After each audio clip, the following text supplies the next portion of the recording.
11টা থেকে 12:30টার ভেতরে থানা থেকে আপনার বাড়িতে একটা নোটিশ পৌঁছে গেছে, লেখা আছে ইংরেজিতে, বাংলা নয়, আরবি নয়, গুজরাটি নয়, ইংরাজিতে লেখা রয়েছে, ভাষাটা ইংরাজি ভাষা। যার বাড়িতে এসেছে শুনে নেন, ইদ্রিস মোল্লার বাড়িতে ধরুন এসেছে, ও তো না বাংলা না ইংরেজি না আরবি কিছুই জানে না, বেচারা কি করবে?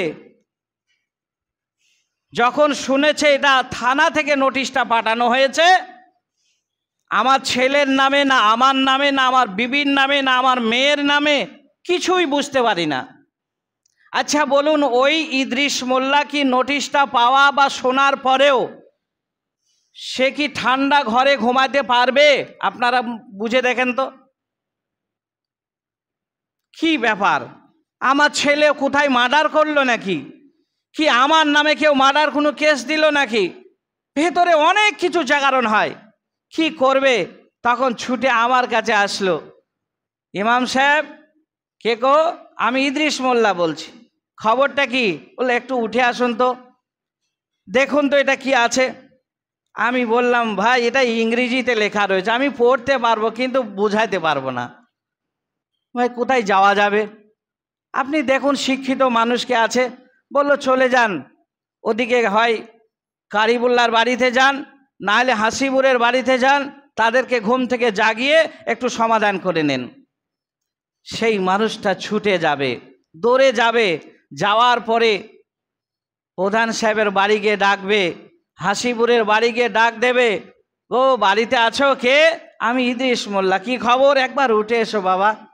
উঠে আসলো, আসার পরে বলছে, দেখো তো নোটিশটা আমার থানা থেকে পাঠানো হয়েছে, কি লিখেছে এখানে, কি বিষয় জানতে বলেছেন আমাকে, আমাকে কি বলতে চেয়েছে একটু দেখো তো। আমার বলার বিষয়টা কোন জায়গায় বুঝতে পেরেছেন? আজকে দিনে শুক্রবার, বিগত রজনীতে আপনার বাড়িতে থানা থেকে নোটিশ এসেছে, একটা মিনিট একটা ঘন্টা আপনি বাড়িতে আপনি ঘুমাতে পারলেন না, ছুটে বেড়ালেন, এর সমাধান আমাকে নিতেই হবে, আমাকে ঘুমানো আর যাবে না, ঘুমানোর সময় শেষ, আমাকে এখন ছুটে বেড়াতে হবে, কি বলেছে জানতে হবে। ভাই আমার, বন্ধুরা আমার,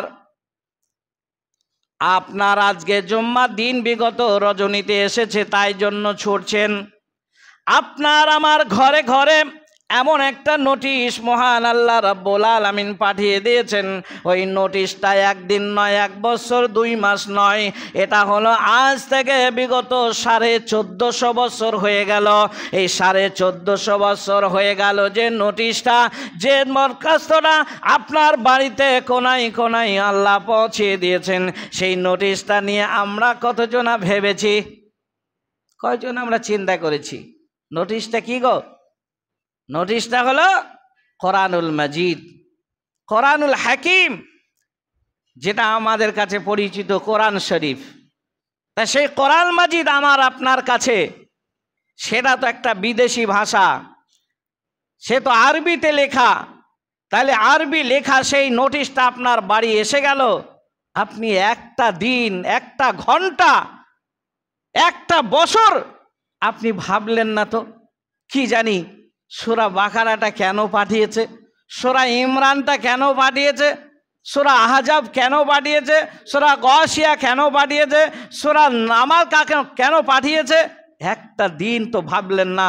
114টি সূরা, 6236টা আপনার বাড়িতে নোটিশ এসেছে। একটা নোটিশের ব্যাপারে আপনি কোন ওলামার কাছে গিয়েছেন?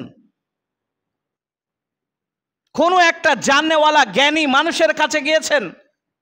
আপনি জিজ্ঞাসিত হয়েছেন যে ভাই এই জায়গায় কি বলছে, একটু আমাকে বুঝিয়ে দেন, এই জায়গায় কি লেখা রয়েছে আমাকে একটু জানিয়ে দেন? জানার নেই, প্রয়োজন নেই। এইবার দেখেন, এই কথাটার সাথে পূর্বের কথাটা মিলিয়ে নেন। আমরা হাজারো চেষ্টা করি মৃত্যু থেকে বাঁচতে, কিন্তু বাঁচতে মানুষ পারে না। কিন্তু চেষ্টা করবেন জাহান্নাম থেকে বাঁচতে, চেষ্টা করলে বাঁচতে পারবেন। এই দুটি কথা এক জায়গায় মিলিয়ে আপনি ওজন করে দেখেন। তা মহান আল্লাহ রাব্বুল আলামিন এই কোরআনুল মাজিদ সর্বপ্রথমে ভেবেন না মানব জাতির উপর আল্লাহ দিয়েছেন। মানব হলো খুব দুর্বল, খুব নরম। এই মানুষ দায়িত্ব নিয়েছে। কোরআন দেখেন, কোরআন খুলে দেখেন। আমি বললে তো হবে না,